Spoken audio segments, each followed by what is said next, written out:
Chapter 13, A Turn in the Battle. As he swung his sword at the villain, Alexis shut her eyes. When she opened them again, she saw White Dwarf holding Austin by the neck. The villain had a huge cut on his arm. As she stared at the villain and stared at Austin, she picked up a huge candlestick. She walked toward the villain. His cut began to swell and his muscles began to grow larger. She held up the metal candlestick and whipped it at him. The candlestick snapped in half, and it only left a mark on the growing muscles. He let go of Austin. He stared at Alexis. White Dwarf grabbed a knife and held it above his head with both of his hands. "No! Don't hurt her!" Austin shouted. White Dwarf turned around and shocked Austin with more lightning bolts. "Austin!" Alexis cried and looked at the monstrous villain in front of her. He held up the knife again and darted towards her. He held up the knife again and darted it toward her. Quickly, Austin grabbed his sword and stabbed the villain in the back. The sword went right through the body of the villain. White Dwarf cried in agony. He stumbled to the side and fell over on his left side. His muscles began to shrink and his skin turned gray. He took his last breath.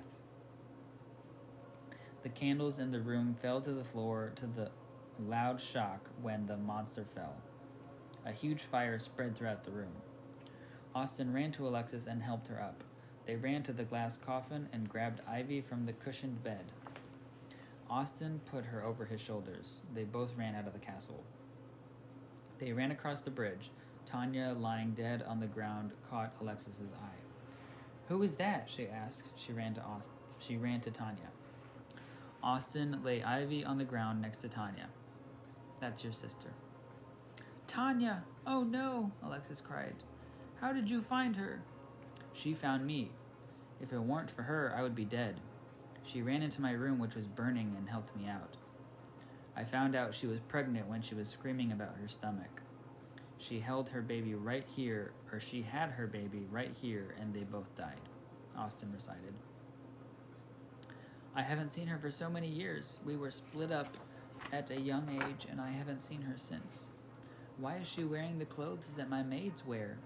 Has she been working in my castle?" Alexis said, leaning over to touch the baby's forehead. "I need to go see if the riot is over," Austin said. "What riot?"